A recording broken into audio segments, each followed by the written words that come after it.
Hey, check out this quote. Anger is an acid that can do more harm to the vessel in which it is stored than anything on which it is poured. That's by the brilliant Mark Twain. Hey, everybody, welcome back to another Men Talking Mindfulness special episode in which we're going to dive in and kind of unpeel some more of the layers of anger and how it affects our mind, our body. You know, we had an opportunity, John, in April of this year to work with the Mindful Workplace community that is part of the British Association of Mindfulness-Based Approaches. So we went across the pond for this one and did a live webinar. We had an audience there as well that was asking questions, so we answered those questions as well. So it was a lot of fun. This was organized by Dr. Teresa Desendowski and facilitated by fellow New Yorker Robert Chender. Hello, Robert. Thank you for facilitating this with us. So, you know, there's something that we can all learn from this episode as we explored what anger is as a primary emotion, and often anger is a secondary emotion, and what that even means and what that looks like. Yeah, mindfulness-based approaches for anger management. We even got into, you know, healthy anger and also obviously unhealthy anger, and also ways to release that rage that can come up from your anger. So there's a lot that everyone can learn here. There's even more than what I just mentioned. It was quite a really exciting and fun discussion that we had with the audience, between John and I, and with Robert. And there's going to be a lot of value in this for you. So why not share it with your loved ones or blast it out on your social media?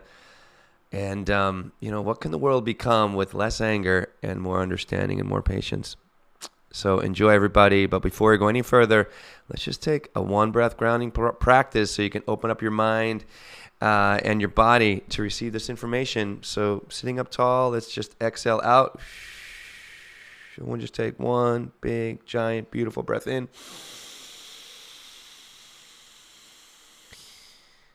And let that go.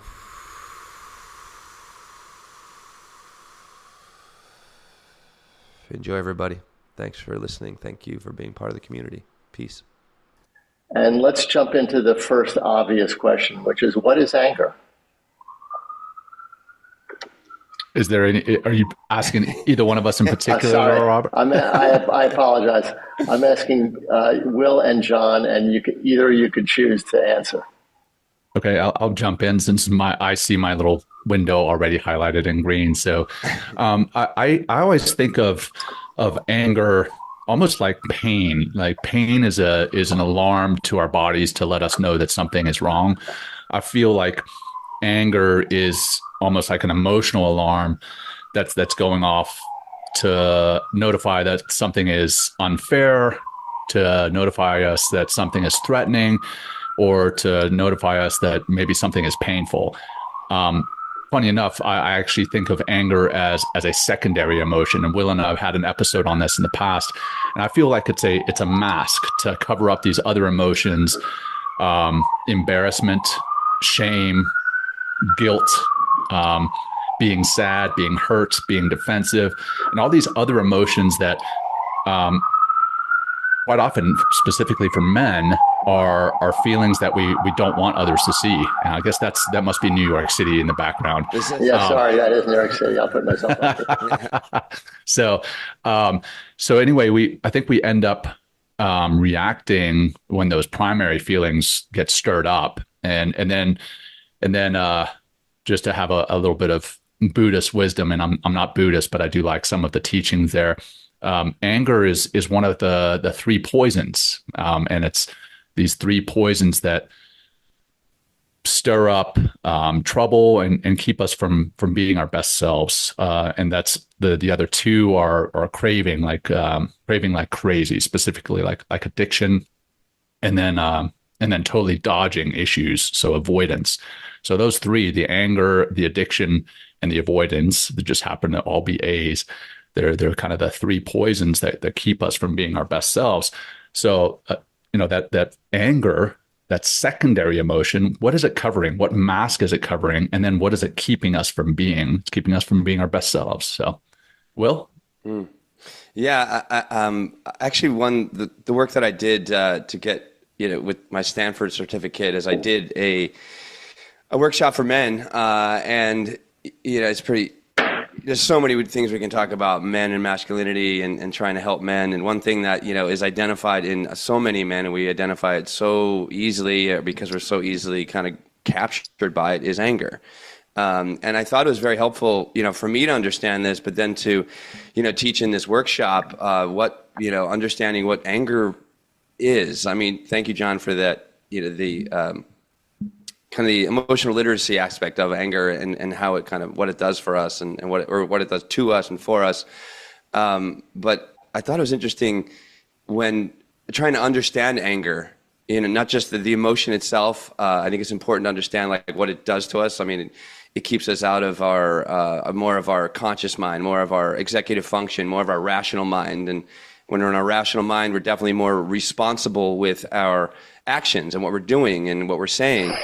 Whereas like when we're kind of captured by anger and we're brought up into, the sympathetic nervous system, that fight or flight, we just get into that survival mode and we're just not our best selves like John was talking about. But we're in this state of heightened emotional expression, anger in this case. Here's like what anger for men often is kind of like how it is. It's like it's what's wrongly perceived as manly, which I thought that was interesting. It's a dangerous emotion. I mean, what does it do to our relationships? Like, what does it do to the world around us? What does it do to us when we're in a state of anger? What is it keeping us from as well? I mean, that could be very dangerous as well. It's toxic to you and others. Anger is a form of suffering, and through compassion from others or self-compassion to yourself, can help you release that anger. I think, and that kind of from that secondary primary emotion, it could be a justification for violence or aggression. It's frequently me-oriented, selfish and judgmental. So that one really hit me when I'm thinking of anger. It's like, I'm actually being selfish here because I'm not getting what I want, or I'm trying to control the situation and it's not going my way, so I'm going to express anger. Anger often, like we alluded to, sickens the mind. It alienates others, destroys relationships. It's often self-absorbed. It's all coming from self-absorption. It also comes from holding a righteous position, and not being flexible or actually just even listening maybe, it could be very helpful. And it gets in the way of new possibilities and other results that might come through if you're just more relaxed and more calm instead of captured by anger. So, well, you mentioned fight or flight. Yeah. And I'm wondering what happens to us physiologically when we get angry? And is it a problem? Question. And if so, why is it a problem? Yeah, well, great question. And yes, it is a problem it's not a problem when we really need to activate this biological and neurological system in the body. Like when there's a real threat around, they often give that example of being chased by a bear or something like that, or being, threatened. Somebody's like, I live in the city, someone's running at you. You better believe that it's important to have this biological system that immediately turns on so I can get into this survival mode and defend myself if I need to. If I need to run away and flee, I'm going to be faster than I would if I wasn't jacked up on anger. It didn't have these, this emotional cocktail of adrenaline. Cortisol is usually what drives, this mental, emotional, and neurological state. But when we're not being when our life isn't being threatened or our family isn't being threatened, it's very destructive because it takes us out of. There's a very the key components here are there's two parts of our neurological system that has a massive effect biologically and physically. We can be calm, cool, and connected, right? And in our rational mind, in this part of our neocortex called the executive function, and that's when we're in our parasympathetic nervous system. And sometimes it takes a lot of practice to stay and remain in that state, because we're asked continually as people in the society that's technology is just infiltrating our lives at such an incredibly rapid pace. Plus, we're in this attention economy, and what really grabs our attention the most is kind of what bleeds, what leads. So it's all the horror, all the drama. And that takes us down into this lower state, this sympathetic nervous system, this survival mode. And then we become consumed and captured by this emotional response, and therefore we react acting without thinking instead of responding to a particular circumstance as it is, instead of putting our layer of anger and our layer of fiction over top of it. So yeah, it's that's why I think, speaking of the mindful workplace, it's like being mindful in this situation is like getting to know the triggers of anger, which is super important. Getting to know the feeling of anger on the inside. So when I feel anger come up, I can just be like, I can stop and take a couple breaths, because I know if I go down that road of anger, I'm definitely not going to be my best self, and I might be backtracking and making phone calls or sending apologetic emails because of what I did or what I just said. So I hope that answers your question, Robert. Certainly does. Yeah. I'll jump in with a couple of things there, Robert. What Will mentioned, the sympathetic, parasympathetic, all of us who are in the mindfulness space, we talk that language, but what else is happening there? Will's spot on there, but what else? Your heart pumps faster. Yeah. Your blood pressure spikes, and that's.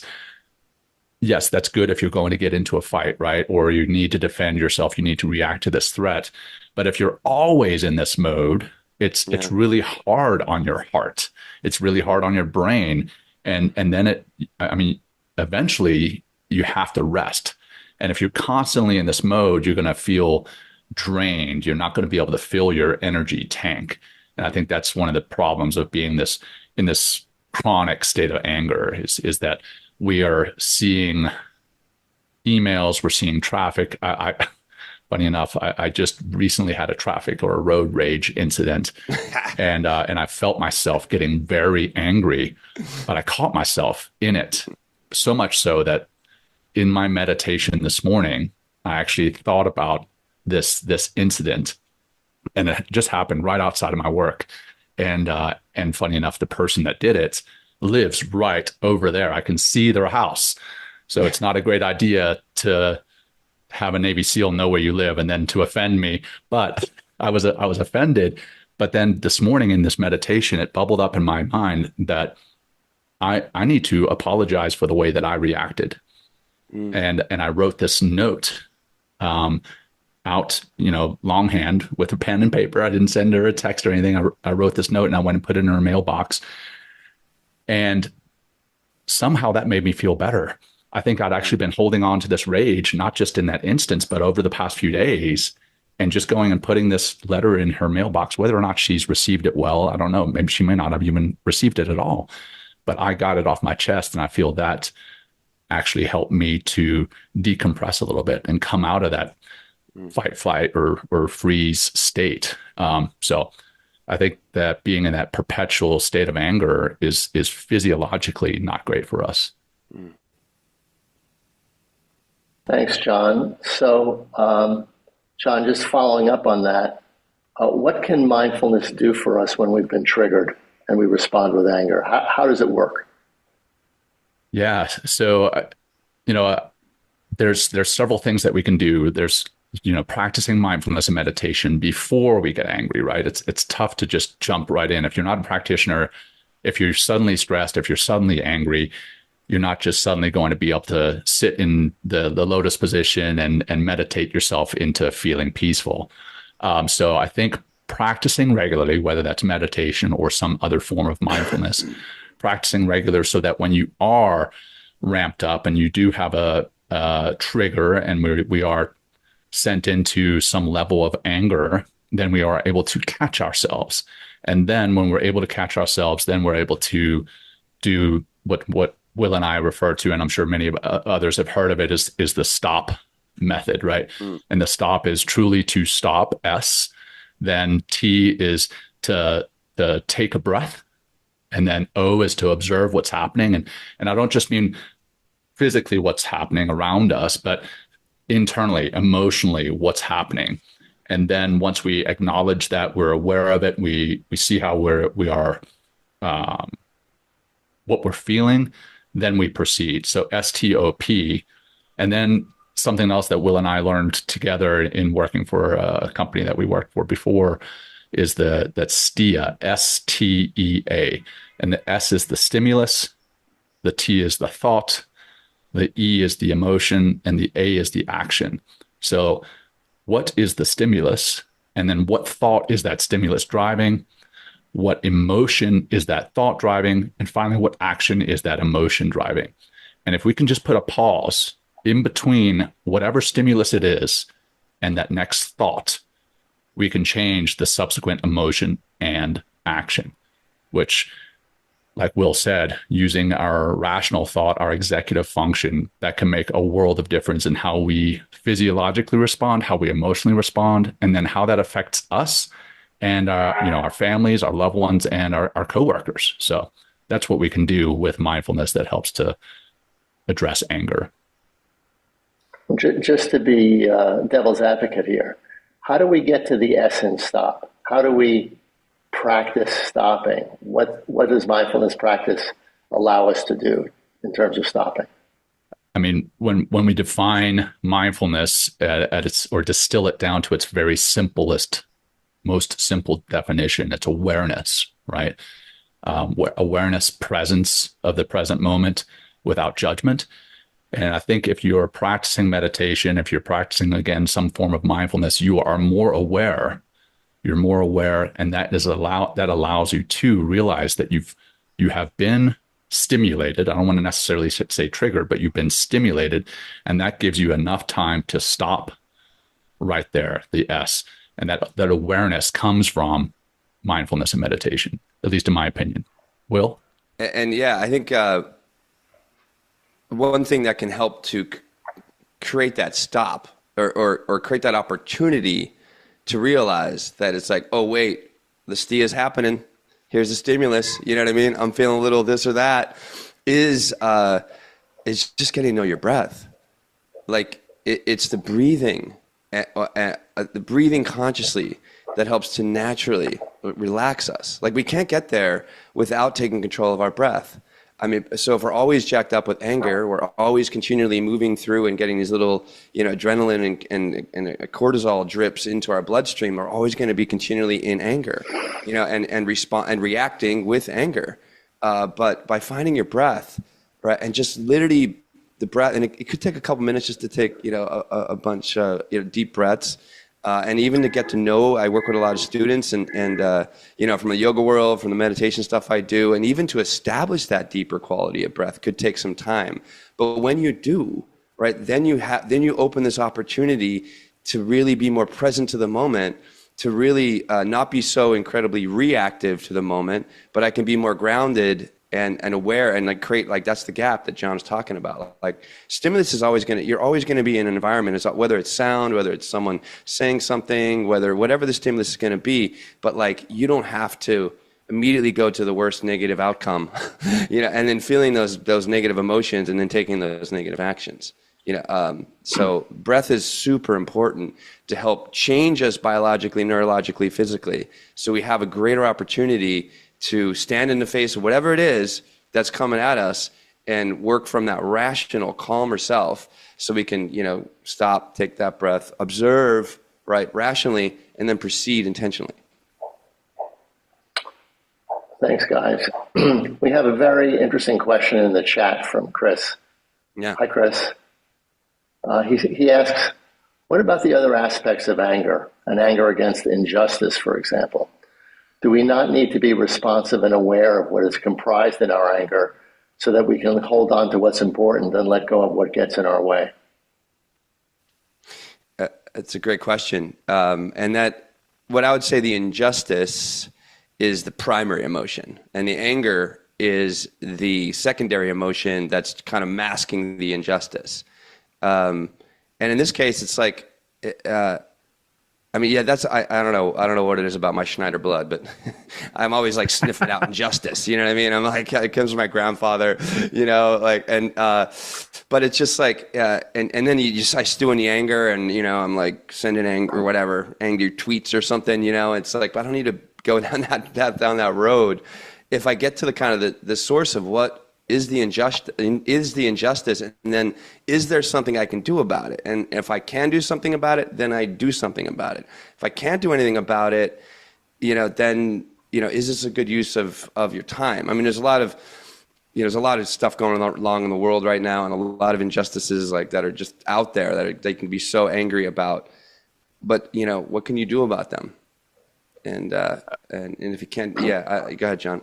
Yeah, I mean, I would add, and Chris, great question. I think there are definitely times that anger serves a purpose, right? I think the world has become a better place in some regard because of anger. Social injustice, racism, women's equal rights. I mean, there's tons of things in the world that have gotten better because of the actions that were taken because of anger.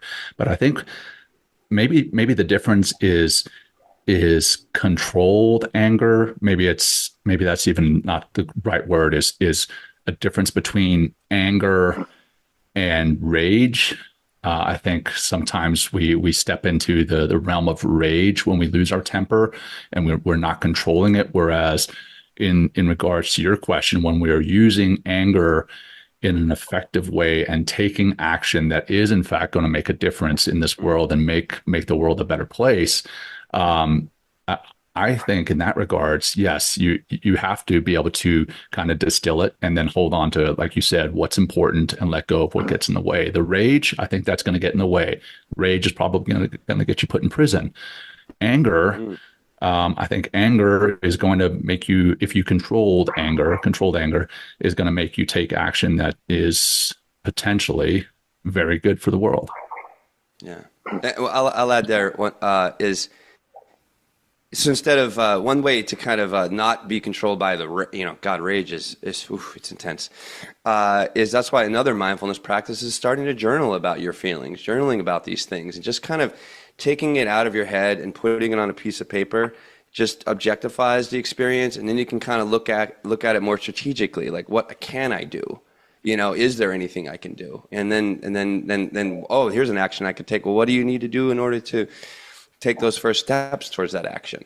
And if there's nothing you can do about it, then is it worth your time kind of marinating and continually, bathing yourself with this feeling? And what's that doing to you, if anything, that's productive, Simon is asking, is there healthy anger? And I think you've addressed part of it, but maybe you want to talk about it a little bit more. I think, again, coming back to what is driving the anger, and then if you are getting angry, what is going to be the end result is really the answer there. If the end result is that everyone has equal rights, everyone has equal pay, those types of things, that's a good ultimate response or ultimate event that is happening from your anger. If you're going to break a hole in your wall, if you're going to crash into somebody else because of road rage, if somebody else is going to physically get hurt, then I think that is an unhealthy anger. And when I say maybe even emotionally get hurt, when I said getting hurt, I said physically, but maybe it's physically hurt or emotionally. We have all been emotionally hurt at some point in our lives because of anger, either as the person getting angry or the person that has gotten being on the receiving end of that. I think if anger is not leading to something that is productive, I think that's unhealthy. If anger is leading to something that is productive, I think it can be healthy. Yeah. Doing the research for this, I was going through some old notes, and we had some really great authors on our show, the Men Talking Mindfulness podcast, and we had this book, these authors on the reinventing masculinity, and he has a whole chapter about anger in men, and he says, one can argue that Mother Teresa uses anger to ensure that the poor, destitute, and sick under her care are not ignored. So there is like kind of a healthy or inspirational anger, if you will. But if it's not inspiring you to take action, then I don't know. I mean, it's like action, inaction. If you're just stewing in anger and you're not doing anything about it, then is that helpful for you or anybody else? So Bridget has a comment from a Buddhist point of view. And she says, I totally agree about the need for regular practice. As John Kabat-Zinn says, it's important to weave the parachute, becoming aware of Vedana, which is the feeling tone. And tuning into this helps us to notice things early before thoughts, emotions, and physical sensations overwhelm. Great comment, Bridget. Sam asks, are we talking about suppressing anger? What if anger stimulus happens like a lightning bolt? Isn't anger part of the whole range of normal human emotion? I wonder whether this is about recognizing anger is here and then choosing how far, how long, and to what extent it plays out. By the way, I'm a driving instructor. So Sam's probably seen some fair share of her road rage.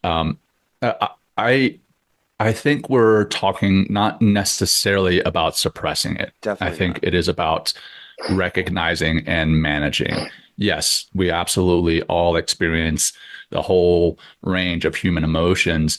And again, I talked about the way that I see it as anger is quite often a secondary emotion. I think it's important to understand we're angry, but what is it that drove that anger at first? Is it shame? Is it embarrassment? Is it hurt? Those types of things. And then processing that, and then understanding, again, coming back to healthy anger, or is there a time when anger is good? What are the repercussions of your expressing that anger? I think feeling the anger versus expressing it. And again, I'm not talking about, I don't want to suppress it, but you feel it, you understand it. And then whether you outwardly express it or not, or how you outwardly express it, right? You could be angry and say maybe your partner, your spouse has upset you, has hurt your feelings. Now those hurt feelings are being masked by anger. And rather than punching holes in walls or throwing things around the apartment or letting very hurtful words fly, you say, you know what? I am angry right now, or I'm feeling angry. I don't want to define myself as angry. I don't want to say I am angry. I am feeling anger right now. And I feel that anger is coming from my being hurt. And that, I think, isn't necessarily suppressing it, but it is changing how we express it and understanding it before. I think that's the key there, Sam. But great question. Thank you. Well, I think it's important to be in relationship to all your emotions, like in the sense of like know how you feel, where they come from, what they make you do or how they make you think. And anger is just one of them. And if anger is a big part of your life, and you're expressing yourself through a lot of anger, well, I mean, and look at your results from that anger. Again, just being mindful, being objective, being aware, and then maybe making different choices around that. So when you're joyful or you're happy or content, what is bringing those emotions to you as well? And then I'd want to be more in that joyful, content, peaceful, harmony kind of part of the emotional wheel, if you will, because that's where I'm most productive. That's when I'm most heartfelt. That's when I'm making my best choices from those feelings. But like if in relationship, as far as like, what are they, where are they coming from? How do I respond to them? And being honest with that, like that's just becoming mindfulness, 2.0, just getting a little bit deeper into your mindfulness. Thanks, Will. So Kirsty notes that I always think there's a difference between feeling angry, being curious about it, noticing the breath, and then responding in a considered way when a response is needed, or reacting angrily, which is unlikely to lead to the best actions for everyone. So thanks for that. And Simon notes, I think it's good to discharge the anger somatically and safely, and then do a stop practice. Yeah, Agreed. I think that's why anger's an emotion. How many times can we say that, right? And a feeling, but it's also, but where does it go? Right. Often if it is suppressed, if you're suppressing the anger and kind of pushing it down, it sits in your body somewhere. And if we're sitting all day and not moving the body enough, it just sits there and can stew and it gets bigger and can have all sorts of harmful effects physiologically to us as well. But what about exercising that anger, like by, working out a little bit? Like, if there's a lot of anger or a lot of rage coming through, like, like hitting the punching bag or something like that, if that's helpful, or doing something that's, physically invigorating and heart pumping and makes you sweat a little bit. And that's going to help cleanse the mind, cleanse the body, get the blood flowing. So maybe you can come back to more of like, oh, this is what the present moment is like, instead of, being lost in the story of anger. Yeah. And I want to comment on that. And then the follow-on comment from Sarah, where she said, I had family members that seemed angry, but it was him being overwhelmed. Mm-hmm. Anger that is actually expressed anger is easier to deal with, isn't it? So a couple things there. In regards to the somatic release, I think that's like Will mentioned, moving. Obviously, that's somatic. Punching a punching bag. My wife and I went to a rage room recently where you literally pay to use sledgehammers and bats to bust up some old microwaves and TVs. And it was a lot of fun, but it was also very, I thought, a great and healthy way to express our rage, not toward one another, but just in general. And that was a good, what I felt, way of expressing that anger. Over and above that, the overwhelm piece, I have communicated to my kids in an attempt to keep from losing my temper with my kids, because all parents do it. All parents lose their temper. And anyone that does not, I want to speak to you afterwards and I want to get your secrets.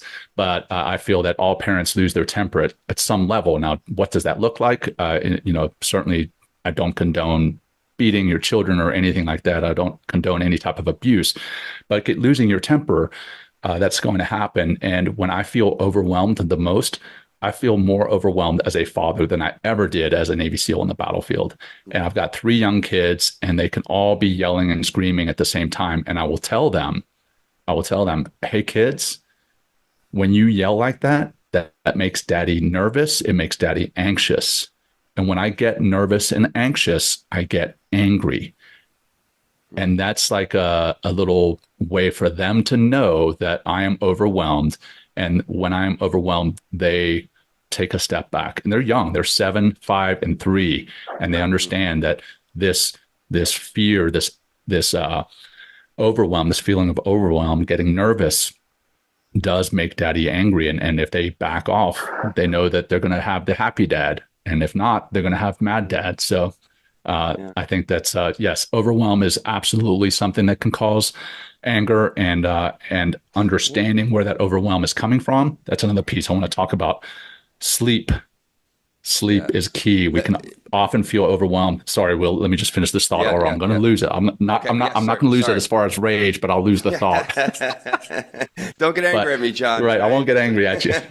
But something that is often causing our rage is what's going on in our life. How much sleep are we getting? What's going on at work? What's going on in our personal relationships? And if we start to see this stress piling up physiologically, emotionally, spiritually, mentally, physically, if we start to see these and we can address them, like, oh, you know what?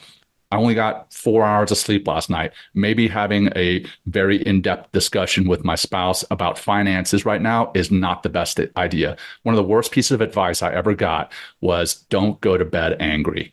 Because what I feel is that when you are with your spouse and you try to solve all the problems before you go to bed, quite often what happens is you just get into more and more of a fight, and then you don't sleep well, and then you just end up fighting the next day. I felt it's better, hey, you know what? Maybe I'll go sleep on the couch and I'll sleep this one off. And then my wife, we both wake up the next morning.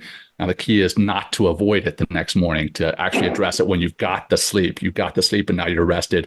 Now you're less stressed and you're more physiologically able to address whatever it is that's driving the stress. So sorry, Will, I went on a big tirade there. I'll turn it back over to you, brother. That's really important. I mean, because what sleep also does, it's like when you're in REM sleep, and this is just science, like when you're getting a good night's sleep and you're having several different REM, rapid eye movement cycles of sleep in the evening, there's actually, it helps to restore the mind. There's actually a neural pruning process where your mind's going in and clipping out the stress and anger of the day. Fascinating. Just what sleep does and how the body takes care of itself, when you get a good night's sleep. But when you're coming back to overwhelm, that could be like the primary emotion, and the anger is what's being expressed to kind of mask the overwhelm that they're experiencing. And sometimes when you're doing that, they're also hiding from, or there's a sense of vulnerability that comes when you get to the core primary emotion. So when you're seeing someone anger like this, it's like, hey, what's really going on here? Are you feeling okay? And maybe not, that anger can be like a shield that goes up to protect itself from really what's going on, which I don't have the capacity to handle everything right now, and being overwhelmed, and I just feel this, I feel that. So maybe just realizing sometimes what anger is in some capacity, that it's just it's a shield that goes up to protect what's really going on the inside, where if you start to address that core emotion and really to your own stop and be like, hey, I'm going to be the calmer person right now, and really look at you and be with you in a compassionate way and ask you a question that can really help drop that shield and get to what's really going on. Thanks, Will. Yeah. Nicola and Simone have a conversation in the chat, which is very interesting. And Nicola says, I agree that exercise helps me, but Thich Nhat Hanh used to say that punching it out in a pillow only releases it temporarily, as you're not getting to the root of the anger, the seed. Yeah, agreed. And And if you're waking up angry every day, and in rage, then, and you keep, doing the physical punching the pillow, then there's something deeper that needs to be addressed. Yeah. And just for what I like to say is S's and G's, for shoots and giggles. Nicola, you're the only other Nicola I've ever seen that name. My sister spells her name that exact same way, and I've never seen it elsewhere. So nice name. Totally irrelevant, but. Bridget says, I love your reference to the need for compassion, self and to others. The primary emotions of hurt, fear, etc. need a compassionate, kind response, which can take us down a healthier path and reduce the likelihood of anger. Absolutely. Yeah. Very true. Very true. And what's so nice about Go ahead, Robert. Sorry. Go ahead, Will. No, it's so nice about when you're in this compassionate space. It's like, there's a very deep connection, because we realize, in that compassionate space, that we're human, having human experiences. There's a common humanity that exists between us, and we're not perfect. The human being is not perfect. It's a very bumpy ride through life all the time. But when you really begin to understand that and see each other, that we're all in this bumpy ride together, but we can also have maybe a little bit of a smoother ride, or maybe a ride that's a little more, joyful or happier, a little bit more peaceful, by being with one another and rescuing and pulling. Compassion is the willingness to help someone out of suffering, or the willingness to help yourself out of suffering. And that just could be a great way to improve your relationships instead of attacking. And what anger is going to continually, most of the time when I'm in an angry argument, all I'm doing is trying to continually defend my position and play the game of who's right. Drop the game, drop the shield, get into the humanity. It makes such a big difference when you're working from that space of compassion. So Nicola loves the anxious reference for parenting, rather than going straight to I'm getting angry. I wish I had known that when my children were young as well. It's helpful. They start to see you as a human being and not just as a parent. Exactly. And Alex from New Zealand says that the rage room is super interesting. I wouldn't have said I'm an angry person, but I'm interested to find out if I benefit from giving it a go. I perceive so. Found a local one in Auckland called Smash It. Smash shit, yeah. I love that name. Yeah, so I thought of that too. That's cool. That's very cool. Go for it, Alex, and report back. Please tell us take some videos and let us know how it goes. Will, when you're visiting here in Colorado Springs, maybe we should go to the Rage Room and do a podcast from the Rage Room. Okay, let's do it. Yeah, a Rage Room podcast. That'd be hilarious and a lot of fun. Yes. Julie has a note where she's really agreeing with what you folks said. My husband gets a lot of pain and is sometimes angry, and I check if it's the pain causing the anger. Right. So that's really the ultimate issue. Well, and it could also go the other way. Can the anger be the cause of the pain? Again, physiologically, we hold on to these things in our body, our muscles, and that tenses up, and that can cause that pain. So it very well could be, like you said, Julie, the pain causing him the anger, but sometimes it may very well be the other way around. The anger is causing him physical pain. Yeah, if you look at the anger emojis, is always a red face, right?